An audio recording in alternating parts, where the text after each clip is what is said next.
Hola y bienvenidos a la nueva entrega de Tiempo de Dados. En esta ocasión vamos a hablar de juegos de rol de corte dungeonero. Y antes de que digáis, ¿va a hablar otra vez de Dungeons and Dragons? No, porque esta vez no voy a hablar de juegos de rol. Voy a hablar de juegos de tablero. Ha habido un posteo en el vídeo de Las Montañas de la Locura, en la cual yo hablaba de que bueno, el juego tenía términos ligeramente roleros. Y me han dicho, pues bueno, podrías hablar de algunos juegos de rol roleros y tal. Lo único que pasa es que no voy a hablar de todos los que tengo porque es uno de mis subgéneros favoritos. Así que lo que voy a hablar es, me voy a ceñir en todo lo que serían juegos que son ya más de una índole de intentar imitar lo que son los juegos de rol, o por lo menos de unas temáticas dungeoneras particulares. Y como va a ser un vídeo un poco extenso, lo voy a clasificar en distintas categorías. No van a ser todas en orden cronológico, porque sería un poquito imposible, además de que pues, seguramente habría alguna confusión de fechas. Además no tengo todas las versiones de los juegos, hay versiones modernas de los juegos que podrían ir antes, pero en realidad no. Hay juegos que voy a enseñar que se pueden encontrar en versiones más modernas. Y voy a obviar algunos juegos que son emblemáticos. Por ejemplo, no voy a hablar de Descent, porque Descent no lo tengo, no lo he probado, con lo cual no puedo hablar de ello. Aunque seguramente clasificaría y sería mucho más adecuado que muchas de las opciones que voy a dar más adelante. Entonces, vamos a empezar directamente con lo que yo clasificaría que serían los primeros tipos de juegos de corte pseudo-rolero dungeonero. Que serían los juegos competitivos. Los juegos competitivos en los cuales los jugadores tienen que más o menos competir con el resto para conseguir un objetivo antes que los demás. Prácticamente con todo lo que es el tema de la cooperación quitada de en medio y simplemente un juego de derrotar al rival. Un poquito contrario a lo que sería el espíritu de muchos juegos de rol en el cual colaboras con el resto de los jugadores, pero más o menos esto sería más o menos nada juegos de tablero que se parecen a los juegos de rol. Ah, otra cosa, voy a evitar los juegos de aventuras, porque si me pongo a hablar de los juegos de aventuras no acabamos. Porque juegos de aventuras tengo unos cuantos más y son casi un subgénero completamente aparte. Y vamos a empezar con lo que sería el primer juego de rol de la jornada, que es un juego de rol de la un juego de tablero de la próxima TSR, que sería el Dungeon. Sí, señores, este es un juego de tablero. Este es The New Dungeon, que es un New Dungeon de los 80, pero bueno. Este es un juego que sacaron en los años 70, la gente de TSR, y que realmente tiene unos elementos muy simples. De hecho, voy a abrirlo un poco. Si muero por la exposición al polvo, me perdonaréis. Y bueno, tiene unas reglas bastante simples. Y tiene un tablero que voy a intentar a ver si lo puedo sacar.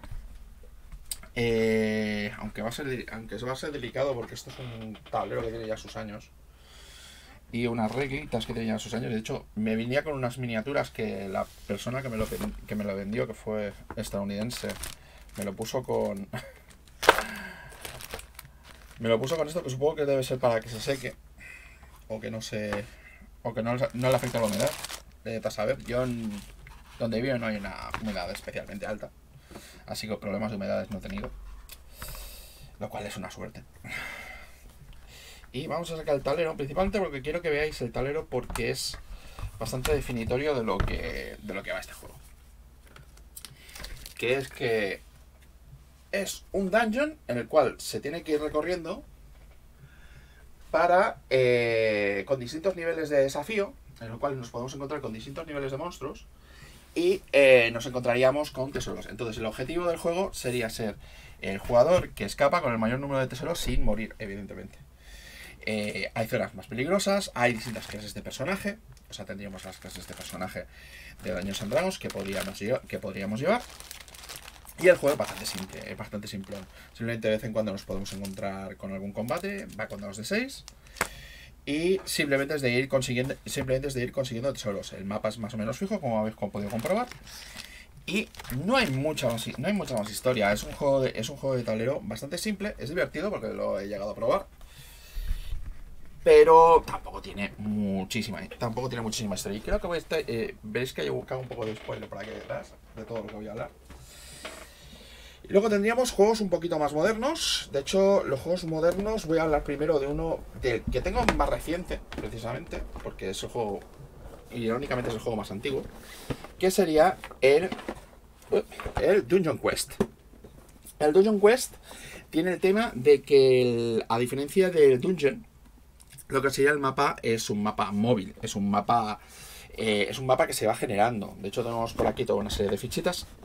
Esta es una versión de Fantasy Flight, con lo cual tiene ahí un exceso de... No, de hecho, no lo voy a poder mostrar porque si no esto se me desmontará mucho. Tiene un exceso de componentes. Y bueno, aquí lo que tendríamos sería toda una serie de fichitas o de baldosas con las cuales iríamos montando el dungeon. El objetivo del juego es, evidentemente, también salir del dungeon, siendo el que más dinero tiene. Es que es un tema muy recurrente. Prácticamente el objetivo principal. Es el objetivo principal. Una de las particularidades más guapas que tiene este juego, además de que se genera aleatoriamente, es que te puedes quedar encerrado a ti mismo. Prácticamente no hay interacción entre los jugadores porque aparecen lugares completamente diametralmente opuestos del tablero, con lo cual sí que puede llegar a haber alguna interacción, pero es más bien escasa. El sistema de combate en esta edición que tengo yo es bastante complicada porque intentaron utilizar un sistema de cartas, es una cosa de Fantasy Flight. Y originalmente, porque este era un juego que originalmente era de Games Workshop, utilizaba una especie de sistema de cartas con piedra, papel y tijera que le iba un poquito mejor. De hecho, las ediciones nuevas han tirado a eso principalmente porque el combate no es especialmente el foco de lo que va a Dungeon Quest, sino particularmente de que te mueres, porque es un juego particularmente mortal. De hecho, lo más normal es que te mueras. Si consigues sobrevivir con algo de beneficio, es muy afortunado. Además, en el centro del tablero hay un dragón, que es donde está la mayor parte del tesoro, que tiene su propio mazo y puede ser que te lo encuentres dormido y puedas saquear, o te lo encuentres con que se despierta, y entonces lo más probable es que mueras y cualquier otro que esté en la misma habitación contigo. Es un juego que tiene sus más y sus menos. El hecho de que no sea colaborativo normalmente lo suele restar bastantes puntos, pero es por lo menos curioso para ver hasta dónde llegas. Luego tendríamos otros juegos, también más o menos de ese corte, y ya sabéis más o menos hacia dónde tiro, que sería Munchkin, que podéis ver que la caja tiene un trote bestial. Esto es porque le he dado bastante. Es un juego de cartas de Steve Jackson, bastante cómico. O sea, las cartas en su mayor parte son cómicas, y cuyo objetivo es ser el primero en conseguir llegar a nivel 10, consiguiendo la suficiente experiencia como para subir a nivel 10, consiguiendo tesoros, haciéndote un Munchkin. Y es un juego de principalmente hacerse la puñeta mutuamente. Tengo 800 cartas. De hecho, llegué a comprarme hasta el máximo que me pudo permitir la caja, más que nada porque no me caben más. Y este juego, a pesar de sus defectos, de que es muy desequilibrado, para echarse unas risas está bastante bien. Luego tendríamos por aquí Dungeoneer, Dungeoneer, que es un juego de Atlas Games. Lo que tiene fundamentalmente es que es un juego de cartas también, pero en el cual nosotros lo que hacemos es que exploramos un dungeon y nuestros oponentes hacen las veces a veces de Dungeon Master, poniéndonos los monstruos, poniéndonos las trampas, que nosotros tendremos que ir superando. La verdad es que como juego competitivo no está mal. El único tema que tienes es que se hace un poco limitado por el hecho de que estás un poco limitado por el tema de las cartas que tienes. En Munchkin también pasa eso, que nos lanzamos los monstruos por ciento entre nosotros. Todo lo que son las putadas y tal. Y ahora voy a tirar ya a juegos más colaborativos y voy a tirar ya a juegos que ya intentan emular, propiamente dicho, lo que es la experiencia de explorar una mazmorra. Bueno, más que juegos de explorar una mazmorra, porque eso ya lo hemos visto, más bien son juegos que intentan emular el tema de ser un juego de rol, pero ya directamente con todos los elementos hechos. Más que nada lo que sería la ventaja que tienen los juegos de tablero, que nos da una cierta inmediatez, tenerla directamente aunada con el tema de tener un juego de tablero. Y que menos que hablar de un exponente muy conocido en este país, que es el Hero Quest. Grandes aventuras en un mundo mágico. El Hero Quest ha sido uno de los primeros juegos de corte aventurero para muchos, no para mí. Y una de las cosas que tiene es que tiene sus 4 tipos de personaje. Tendríamos los monstruos, tendríamos cierta cantidad de avances, saqueo, exploración, tendríamos magia y tendríamos el papel del más... Bueno, aquí no sé, no me acuerdo cómo se llamaba. Tendríamos por aquí, bueno, aquí ahora lo podéis ver, que tendríamos aquí una especie de papel de máster en el cual nos dedicaríamos a poner los desafíos al resto de los jugadores. Mi edición de Hero Quest está bastante mutilada porque me faltan las figuras, principalmente porque las perdí. Cosas que pasan con los años. Además fue uno de mis primeros juegos y ya sabéis, es lo que pasa. Principalmente porque necesitaba miniaturas, cogí la de HeroQuest y acaban pasando cosas a lo largo de los años. Consejo, nunca mezcléis figuras de cosas de otras cosas con las cosas roleras, porque pasan ese tipo de cosas. Bueno, también existió una Advanced HeroQuest que no llegamos a ver aquí.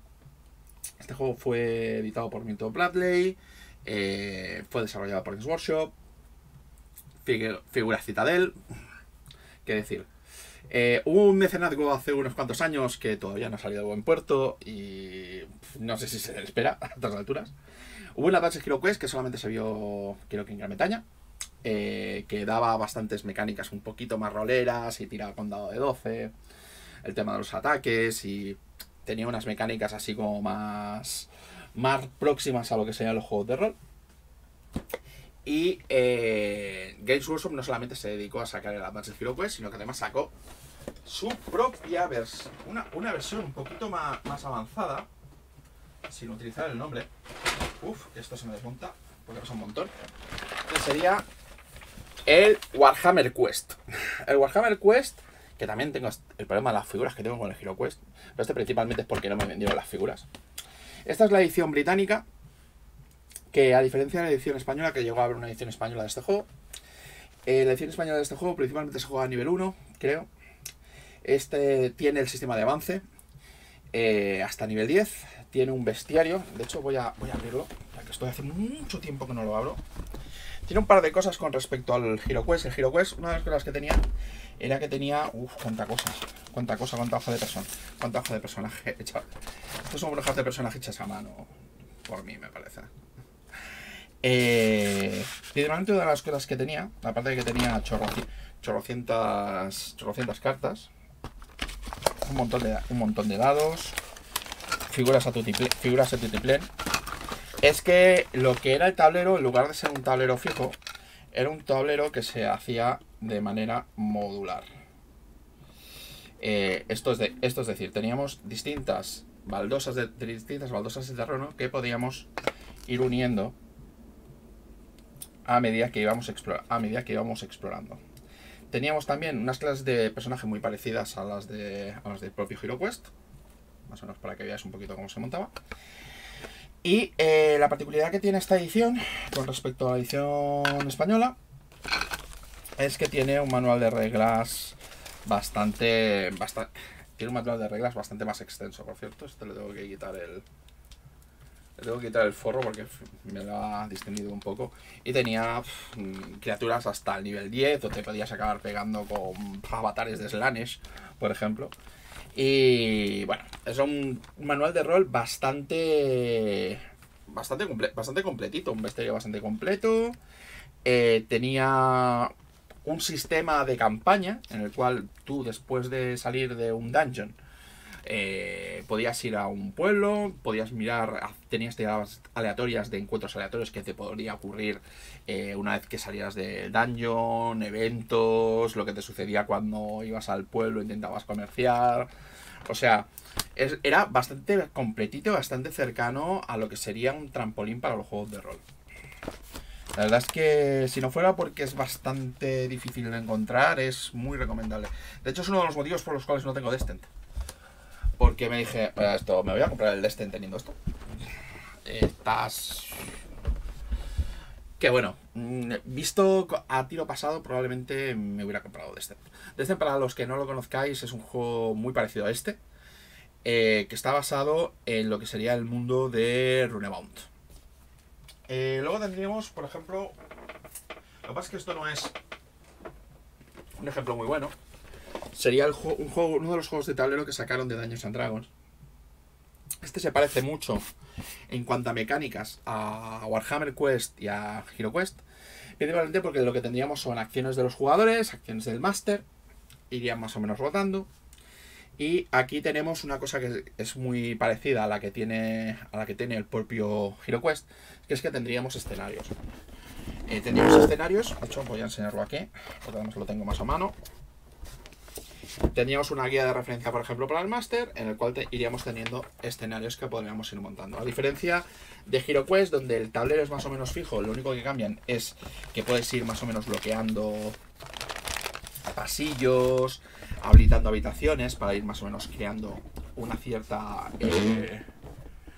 estructura, haciendo ver que es un lugar distinto cada aventura. Aquí tendríamos baldosas parecidas al Warhammer Quest. Como juego, francamente, yo tiraría por los dos anteriores. Principalmente porque este se te acaba antojando limitado y depende demasiado de las cartas, los niveles de avance son un poco limitados. Quizás no sea la mejor opción, pero es un buen juego de franquicia. Y hasta aquí llegaría con los juegos que requieren máster para jugar. Ahora voy a pasar a los juegos... Bueno, no. Voy a pasar a... Voy a hablar de otro juego que requiere máster para jugar, pero ya que sería una cosita un poquito más transicional, y no va de Dungeoneon, propiamente dicho. Y bueno, el ejemplo sería el Mansiones de la Locura. Sí, me estaréis diciendo, pero si estás estado hablando de juegos de Dungeoneo hasta ahora... Si esto no son dungeons, si no hay fantasía, ni orcos, ni elfos, ni nada. Sí, pero hay exploración. Hay exploración de un lugar extraño, donde hay enemigos, donde tienes una función que cumplir. Además, la primera edición, que es esta, tiene una figura de maestro de juego.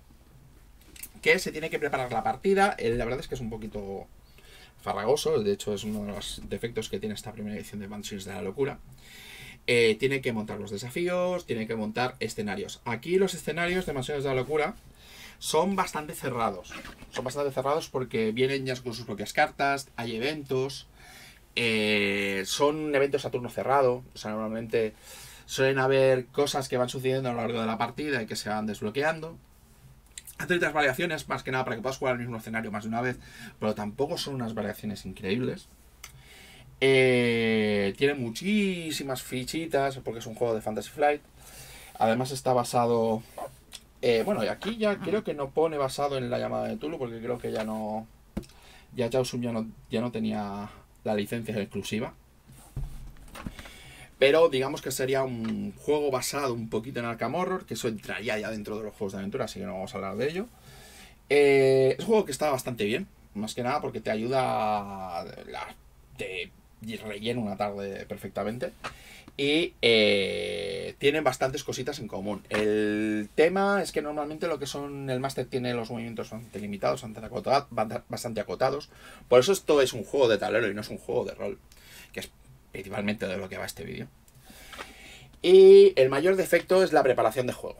La preparación de juego, si te toca tener el juego, te va a tocar hacer de máster. Y como no te gusta hacer de máster, este juego no va a ser para ti. Lo mismo pasa con el resto de los juegos, pero en este se acrecienta mucho. Eso lo intentaron arreglar, y esto me sirve de trampolín para la siguiente sección, con la segunda edición de Mansiones de la Locura. La segunda edición de Mansiones de la Locura es muy parecida a la primera, de hecho los componentes son casi idénticos. De hecho hay un kit de conversión dentro de este segundo de Mansiones de la Locura para que puedas utilizar elementos del primer Mansiones de la Locura, a pesar de que los escenarios en sí propiamente dichos no son compatibles al 100%. Pero lo que tiene es que hay una aplicación de Mansiones de la Locura para tablet y móvil que te hace las labores de guardián. Así que si quieres puedes jugar. O sea, es una de las razones por las cuales tengo esto, para poder jugar y no tener que hacer de máster. Aunque he de decir de que me gusta más el antiguo Mansiones de la Locura, principalmente porque da una sensación más de estar jugando una partida de rol, pero tiene ese defecto. Tienes que venir con la partida hecha o vas a tener que si quieres jugar espontáneamente Mansiones de la Locura, vas a tener el problema de que vas a tener que acotar. Y esto más o menos te lo soluciona. Con esto más o menos puedes coger, abrir, que te vaya diciendo la propia aplicación qué es lo que tienes que ir montando e ir jugando. Y ahora voy a pasar. Esto me sirve de trampolín para la siguiente sección, que son juegos de exploración, mazmorreo, roleros, sin máster. Y ahora pasamos a los juegos de rol en los cuales no necesitamos máster. Lo cual está muy bien, sobre todo si quieres comprarte el juego y no decir, jo, me va a tocar otra vez, porque soy yo el que se sabe las reglas, hacer de máster otra vez. Y no voy a poder disfrutar de la experiencia de desafiar una mazmorra o un peligro. Ya habíamos visto que se había intentado solucionar con el Mansiones de la Locura, con la aplicación, principalmente para que no te suceda exactamente lo mismo todo el rato. Y bueno, va a ser una tónica que es que una vez que eliminas el factor humano de desafío, la cosa se vuelve muy mecánica. Cosa que es cierta en los juegos que voy a tratar ahora mismo, pero hacen que, a pesar de que lo que estés intentando hacer es desafiar al juego en un aspecto completamente colaborativo, hace que el juego a veces sea lo suficientemente difícil como para que puedas intentar derrotarlo. Que tendríamos, por ejemplo, al Warhammer Quest. El Warhammer Quest, el juego de cartas de aventuras, como podéis comprobar, Edge Entertainment, bueno, más bien Fantasy Flight, sacó bajo licencia de Games Workshop una versión de cartas de el juego de Games Workshop. Y aquí lo que tendríamos serían 4 clases de personaje, tendríamos unos de serie de desafíos. El juego es bastante difícil, principalmente porque es principalmente ir de localización a localización intentando desafiar enemigos, intentando hacer que no te derroten, el clérigo intentando curar, el elfo intentando lanzar flechas lo suficientemente rápido. Y bueno, el único tema que tiene Warhammer West es que al ser un juego de cartas es un poquito abstracto. Es tan abstracto que algunas veces, incluso jugadores que son un poquito veteranos, a veces no lo pillan muy bien. Y esto me lleva a otro juego que voy a hablar acto seguido. Y bueno, el juego que voy a hablar acto seguido es otro de Dungeons and Dragons, que es el castillo de el castillo de Ravenloft. Como podéis ver, es un tochazo de juego. Y esto es porque tiene un montón de figuras, tiene un montón de baldosas. Las baldosas en este caso, a diferencia de las de Warhammer Quest, son baldosas que son cuadradas en sí. Y bueno, está hecho también para ser jugado sin máster. De hecho, creo que es una de las mejores cosas que salió de la cuarta edición de Dungeons and Dragons. Como podéis ver, el logo además es de la cuarta edición. Utilizan muchas mecánicas de la cuarta edición de Dungeons and Dragons, los poderes a voluntad, los poderes de volar por encuentros, poderes diarios y de utilidad. No tiene mucho avance de niveles, pero tiene escenarios que están bastante bien. También es un juego de competición contra el propio sistema del juego. No tiene el defecto que tiene Warhammer Quest, que es demasiado abstracto, más que nada porque puedes ver las figuras, puedes ver más o menos cómo le va a la gente. Y es un juego completamente colaborativo, porque si cae uno de los miembros del grupo, cae todo el mundo. O sea, aquí hay que proteger hasta el más pintado. Además tiene un sistema que lo que hace es que en caso de que no estés haciendo exploración, o sea, en caso de que no estés haciendo avanzar la partida, van habiendo encuentros que la mayor parte de ellos son bastante malos, con lo cual tienes que ir avanzando, tienes que intentar conseguir el desafío que hay en este caso. Realmente a veces suelen ser cositas mecánicas, cosas de explorar, cosas de conseguir tesoro. A veces es de desafiar a algún enemigo poderoso, incluyendo evidentemente al conde Stratton Zarovic. De hecho, este sistema le salió tan bien a la gente de Wizards que sacaron más juegos. Que sería la ira de Sardalón. Vale.